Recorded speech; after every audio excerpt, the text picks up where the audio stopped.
Hello everyone, welcome to break time classes. इस video में हम कंप्लीट बौद्ध धर्म कवर करेंगे जो पीईटी के सिलेबस में दिया हुआ है। गौतम बुद्ध की जीवनी, गौतम बुद्ध से संबंधित शिक्षाएं जो थी, जो उनसे संबंधित साहित्य थे, वो सभी यहाँ पे कवर करेंगे। पीईटी का पेड ग्रुप ज्वाइन करने का लिंक डिस्क्रिप्शन में है, वहाँ से पूरा वीडियो देखे, पूरा प्रोसेस देखने के बाद ही ज्वाइन करेगा, या फिर हैशटैग में जो नंबर दिया है 7355459135 उस पर ज्वाइन पीईटी मैसेज कर सकते हैं, तो आपको पूरा प्रोसेस मिल जाएगा। तो चलिए शुरू करते हैं। संस्थापक कौन थे बौद्ध धर्म के? तो संस्थापक थे गौतम बुद्ध। अब बुद्ध नाम से ही पता चल रहा है कि बौद्ध धर्म के संस्थापक थे। बचपन का नाम इनके क्या था? तो इनके बचपन का नाम था सिद्धार्थ। आपने सिद्धार्थ से संबंधित कई कहानियां बचपन में भी सुनी होंगी। अब इनकी जीवनी के बारे में जो क्वेश्चन बन सकते हैं, जैसे इनका जन्म कब हुआ था गौतम बुद्ध का? तो 563 ईसा पूर्व में हुआ था। 563 ईसा पूर्व। अब 563 की जगह एक और चीज लिखा मिल सकता है ऑप्शन में, जैसे 6वीं शताब्दी ईसा पूर्व। 6वीं शताब्दी ईसा पूर्व में इनका जन्म हुआ था।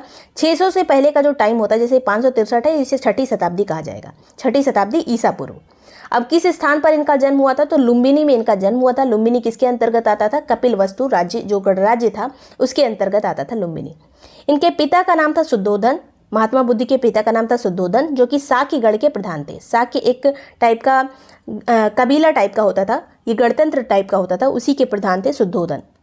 अब बात करें इनकी माता की, तो इनकी माता का नाम था माया देवी, जो कि कोलीय राजवंश की कन्या थी। ये दोनों पूछा जाता है। शुद्धोधन क्या थे? साक्यगढ़ के प्रधान थे। माया देवी कोलीय राजवंश की कन्या थी। इसके अलावा लालन पालन इनका किसने किया था? क्योंकि माया देवी का इनके जन्म के बाद ही निधन हो गया था, इसलिए इनका लालन पालन जो किया था इनकी मौसी प्रजापति गौतमी ने किया था। प्रजापति गौतमी। इनकी पत्नी का नाम था यशोधरा। 16 साल में इनकी शादी हो गई थी। पुत्र का नाम था राहुल। पत्नी का नाम यशोधरा, पुत्र का नाम राहुल। आगे चलते हैं। एक दिन ये बाहर निकले, इन्होंने 4 दृश्य देखे। उसी के बाद इनका जो है जो माइंड चेंज होता है वो हो गया, स्पिरिचुअल माइंड हो गया। अभी तक ये सांसारिक जीवन में थे, अब इनका जो ध्यान है ज़्यादातर आध्यात्मिक चीज़ों में जाने लगा। 4 दृश्य इसमें पूछे जाते हैं, कौन सा पहले देखा था, कौन सा बाद में देखा था। तो इन्हें ये 4 दृश्य कौन कौन से हैं?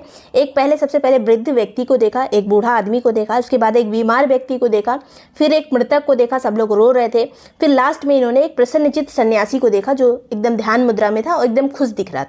तो वो देख के इन्होंने कहा कि जो सांसारिक जीवन है ये बेकार है, सन्यासी जो है ये सबसे अच्छा जीवन जी रहा है। तो इस तरह से इनका जो माइंड है वो चेंज हो गया।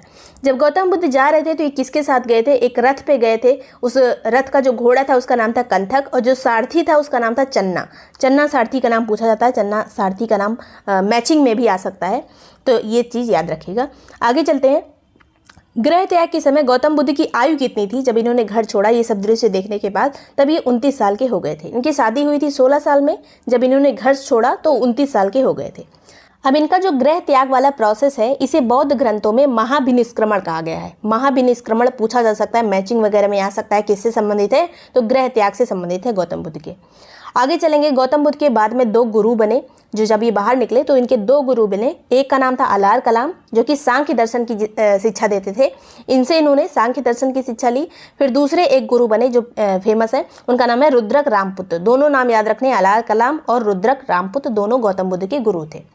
आगे चलते हैं। बाद में ये बोध गया गए, वहाँ पे इन्होंने 6 वर्ष तपस्या की। पहले वैशाली गए थे, उसके बाद ये बोध गया गए, वहाँ पे 6 साल इन्होंने तपस्या की। 35 साल के जब ये हो गए तब इन्हें ज्ञान प्राप्ति हुई।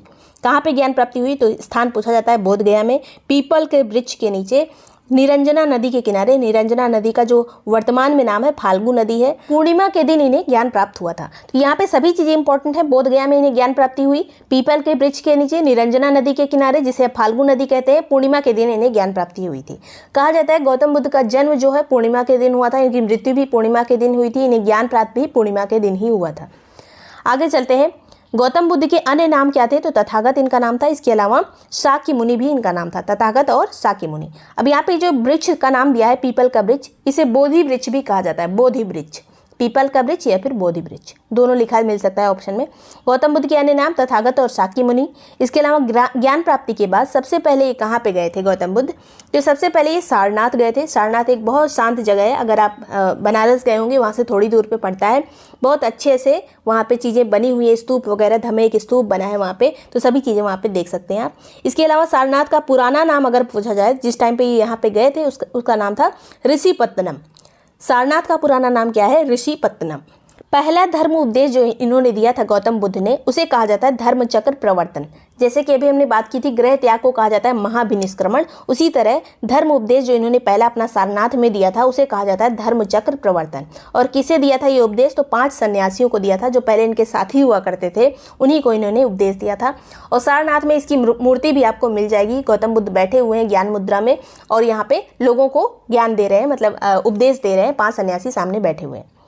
आगे चलते हैं। बुद्ध के जीवन से संबंधित कुछ प्रतीक हैं, जैसे कुछ घटना है और उसके प्रतीक निर्धारित किए गए हैं। जैसे जन्म का प्रतीक है कमल और सांड, ये पूछा जा सकता है या फिर मैचिंग में आ सकता है। जन्म का प्रतीक गौतम बुद्ध के कमल और सांड। गृह त्याग का जो प्रतीक है वो है घोड़ा। ज्ञान का जो प्रतीक है वो है बोधि वृक्ष या फिर पीपल का वृक्ष। उसके बाद निर्वाण, निर्वाण मतलब होता है मोक्ष, उसका प्रतीक है पदचिन्ह। महापरिनिर्वाण का जो अर्थ होता है मतलब मृत्यु के बाद जो अवशेष इनके बचे, उसका जो प्रतीक है वो है स्तूप। स्तूप जो बनाए जाते हैं ऐसे गोलाकार होते हैं, आपने स्तूप कई जगह सांची का स्तूप का चित्र देखा होगा या फिर गए होंगे, तो ये है स्तूप महापरिनिर्वाण का प्रतीक। आगे चलते हैं। ये सभी बार बार रिवाइज करना पड़ेगा। अगला है यहाँ पे बौद्ध संघ में प्रवेश करने वाली पहली महिला कौन थी? तो ये थी प्रजापति गौतमी, जो इनकी मौसी भी थी। इन्होंने ही इनका लालन पालन किया था।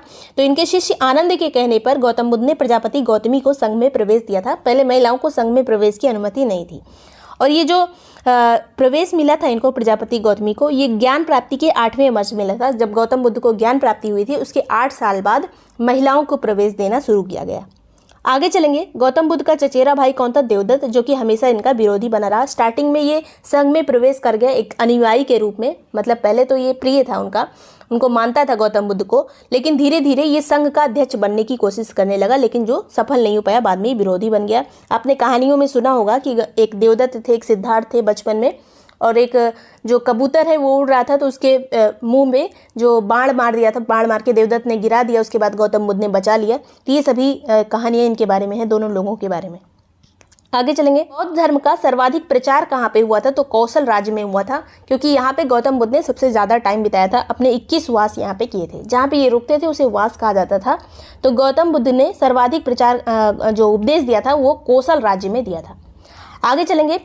गौतम बुद्ध ने अपनी अंतिम वर्षा ऋतु कहाँ पे बिताई थी? तो वैशाली नामक नगर में बिताई थी। वैसे तो गौतम बुद्ध उपदेश देने के लिए लगातार घूमते रहते थे, जगह जगह पे जाते रहते थे, लेकिन वर्षा ऋतु में कहीं रुकना पड़ता था। तो अंतिम बार जो रुके थे वो वैशाली में रुके थे मृत्यु के पहले। वैशाली से ये कहाँ गए थे? तो मल्लों की राजधानी थी पावापुरी गए थे वैशाली के बाद। वहाँ पे एक इनका अनुयायी था चुंद लुहार, उसकी आम्र वाटिका में ठहरे हुए थे। इसने खाने को सूकर मद्दो दिया, सूकर मद्दो नाम का कुछ पदार्थ दिया, जिसको खा के इनकी तबीयत खराब हो गई। उसके बाद इस टाइम पे जब ये यहाँ पे गए थे पावा में, उस टाइम पे इनकी आयु जो है 80 वर्ष हो चुकी थी। जब यहाँ तबीयत खराब हो गई उसके बाद ये कुशीनगर गए, कुशीनारा तब कहा जाता था इसे। अंतिम उपदेश दिया सुबद्ध को, अपने शिष्य सुबद्ध को इन्होंने अपना अंतिम उपदेश दिया। उसके बाद 483 ईसा पूर्व में ही, उसी टाइम पे ही कुशीनगर में ही इनकी मृत्यु हो गई। इसे मृत्यु नहीं कहा जाता, इसे क्या कहा जाता है? महापरिनिर्वाण। गौतम बुद्ध की मृत्यु के लिए जो शब्द है वो है महापरिनिर्वाण। तो फिर 80 साल की उम्र में 483 ईसा पूर्व में इनकी मृत्यु हो गई। गौतम बुद्ध के प्रमुख अनुयायी कौन कौन से थे? जो प्रसिद्ध राजा वगैरह थे, तो मगध के राजा अजातशत्रु इनके अनुयायी थे, एक बहुत परम इनके शिष्य थे। इसके अलावा वैशाली के जो लिच्छवी थे इनके शिष्य थे। पावा के मल्ल भी इन्हें मानते थे। कपिल वस्तु के साक्य, रामगाम के कोलिये, अलकप के बुली, पिप्पली वन के मोरिये, ये सभी इनके अनुयायी थे जो प्रमुख थे। सबसे ज़्यादा जो प्रमुख है वो है मगध के राजा अजातशत्रु। अब बात करेंगे बौद्ध संगीति की। जब इनकी मृत्यु हो गई थी 483 ईसा पूर्व में, उसी साल जो इनका अनुयायी था अजातशत्रु, जो कि शासक था मगध का उस टाइम पे, उसने प्रथम बौद्ध संगीति का आयोजन किया उसी वर्ष 483 ईसा पूर्व में।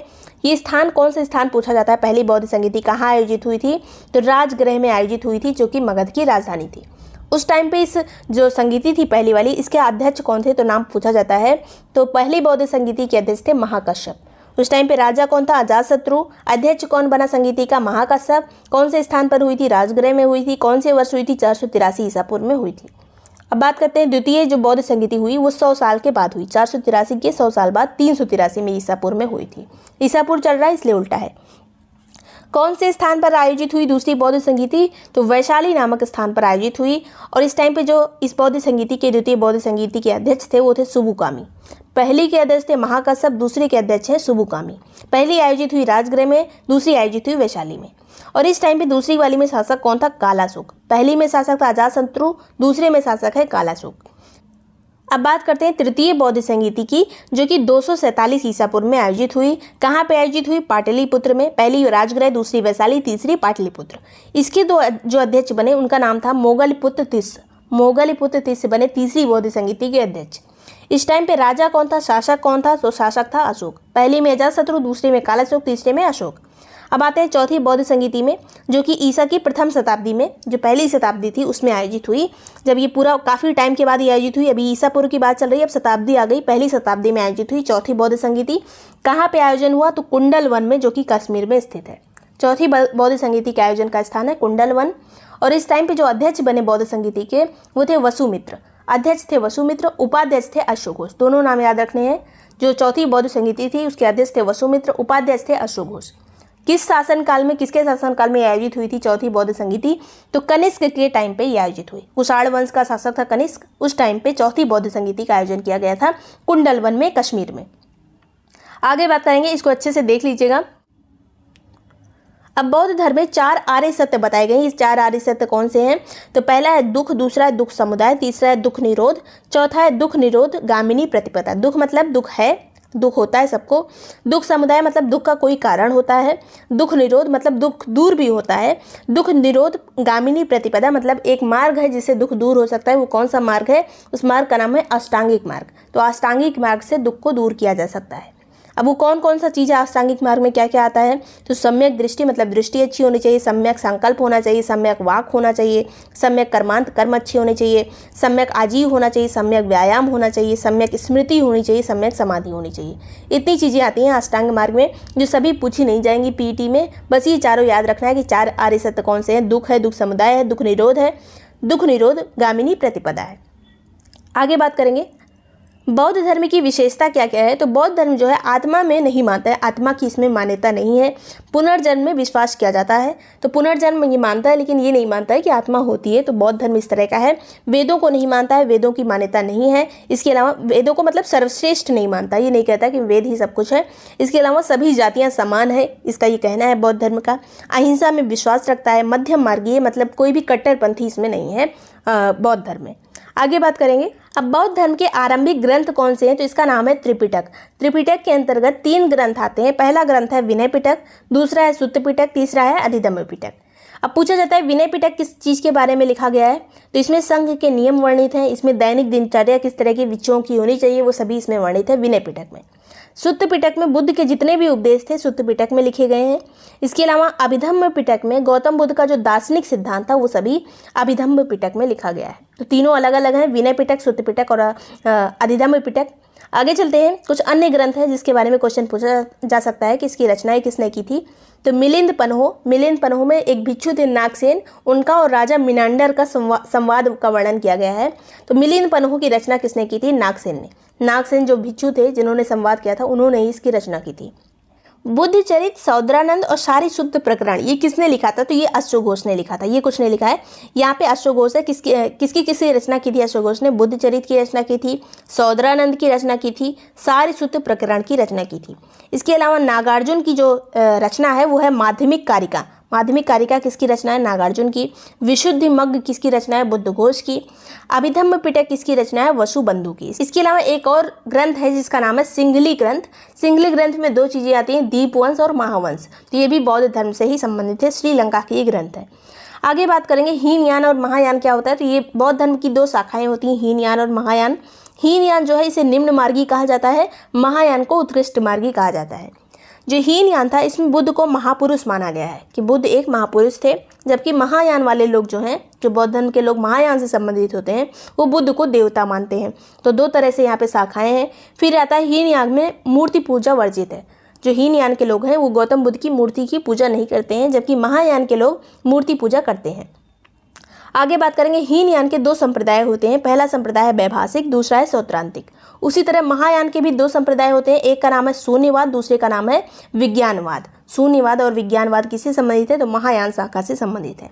तो इतनी चीज़ें जो एग्जाम में बार बार पूछी जाती हैं और यही चीज़ें बौद्ध धर्म से संबंधित अगर कोई भी क्वेश्चन आता है तो इन्हीं में से आएगा।